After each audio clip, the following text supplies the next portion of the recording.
Alors, M. Tremblay, on est ici pour parler de l'année 2022 pour le groupe JD. Si on compare à 2020 avec une deuxième année en pandémie, est-ce qu'on se rapproche d'une normalité côté ici? M. Blondeau, il faut dire que est-ce qu'on se rapproche d'une normalité? Je dirais oui, évidemment, un peu plus, quoi qu'il y ait encore toujours, évidemment, des contraintes, comme on vit n'importe où. Évidemment, ça fait en sorte, malgré tout, qu'on a connu une très belle année. Alors, on a connu une très belle année en ce sens que les gens qui ont eu à changer de voiture ont quand même continué à faire ce qu'ils avaient à faire. Alors, ça s'est bien passé au niveau vente de voitures neuves dans chacune de nos concessions.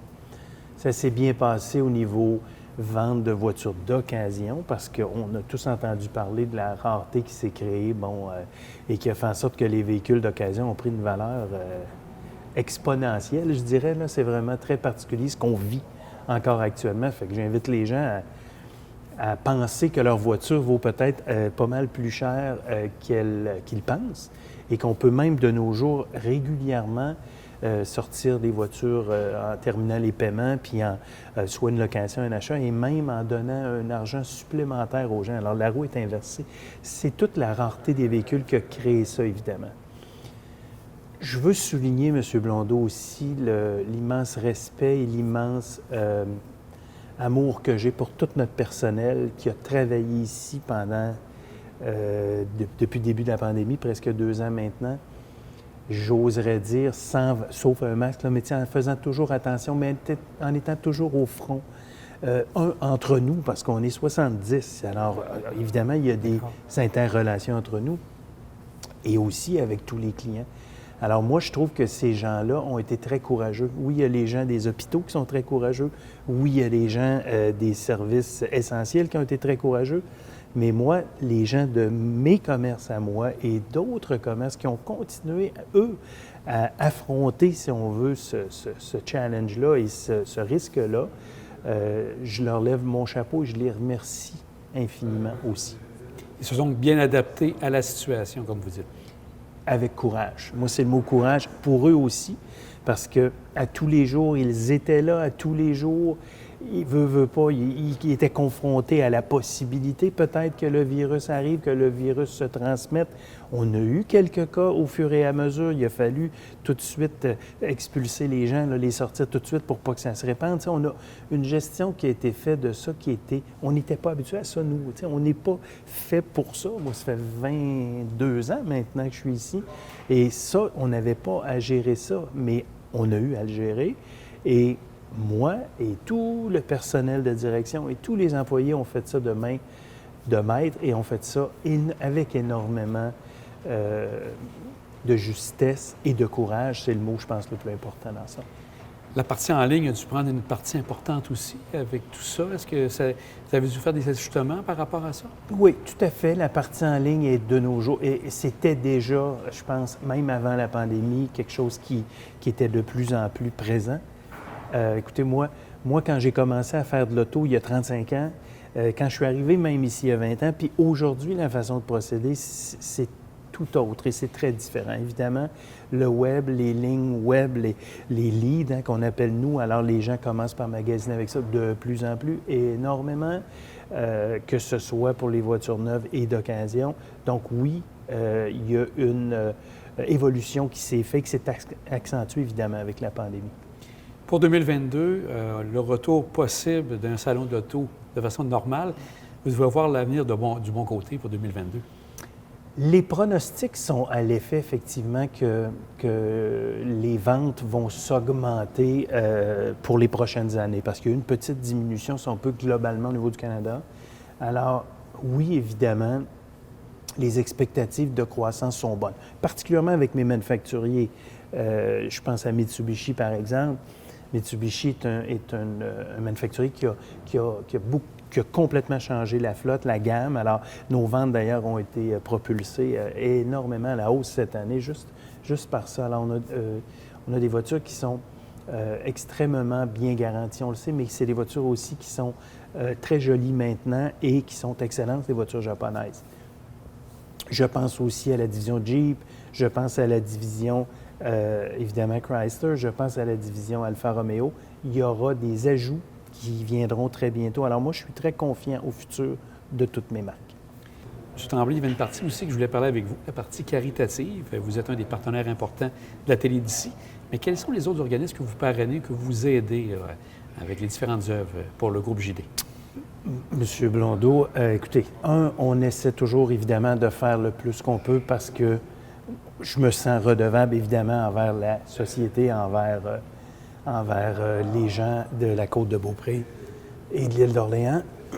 Pardon. Mais, oui, j'aime m'y impliquer en effet. Alors, une des causes qui me tient à cœur, c'est évidemment les hôpitaux. Alors, j'ai été sur le conseil d'administration de la Fondation de l'hôpital Sainte-Anne pendant quelques années. J'ai participé activement au niveau de la campagne qui avait été faite à l'époque pour les soins palliatifs. Alors, écoute, j'ai travaillé avec ces gens-là que je respecte infiniment et j'ai vécu de beaux moments avec eux. Maintenant, je suis impliqué au niveau de la Fondation du CHU de Québec. Alors, le CHU de Québec, Université Laval, c'est les 5 hôpitaux, donc de la grande région de Québec, qui descend tout l'est de la province, donc évidemment incluant la Côte-de-Beaupré, mais on va encore bien plus loin que ça. Et je suis vice-président de la Fondation du CHU de Québec. Ça m'amène, je suis le délégué aussi à siéger sur le conseil d'administration du CHU de Québec. Alors, il y a la Fondation et il y a le CHU. Et moi, je suis particulièrement bien intégré au comité du NCH. Le NCH, c'est les appellations pour le nouveau centre hospitalier. Alors, ce qu'on est en train de construire à l'Enfant Jésus, je suis sur le comité directeur de ça pour superviser par le conseil d'administration que les choses se fassent au mieux, évidemment. C'est un projet extraordinaire qu'on est en train de bâtir. On se dote des installations ultra modernes. On aura quelque chose d'extraordinaire au niveau du centre de cancérologie, etc., etc. Alors, ce sont des choses, oui, c'est du bénévolat, mais c'est du beau bénévolat et avec lequel j'adore, évidemment, pouvoir être impliqué parce que c'est ça qui est notre communauté, c'est ça qui fait évidemment l'avenir et le futur de notre belle communauté. Ça fait que c'est évidemment une des choses que j'aime m'impliquer. On n'oublie pas les capitales de Québec, évidemment. Ben oui, tout à fait. Dont je suis copropriétaire.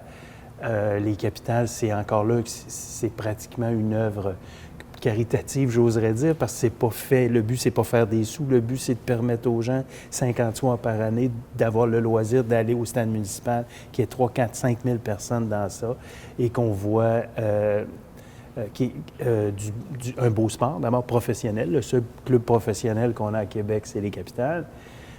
Et en haut surplus, évidemment, c'est un rayonnement extraordinaire pour la ville de Québec et la grande région de Québec, parce que les 50 soirs qu'on n'est pas ici, on est soit à New York, soit à Chicago, soit à Saint-Louis, et on est écrit Québec partout. Belle visibilité. Donc, très belle visibilité, très important.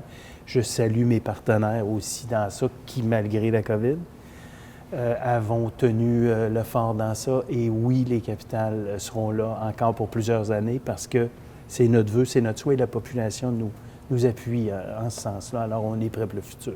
Et l'école secondaire Mont-Saint-Anne aussi, je pense que vous aidez.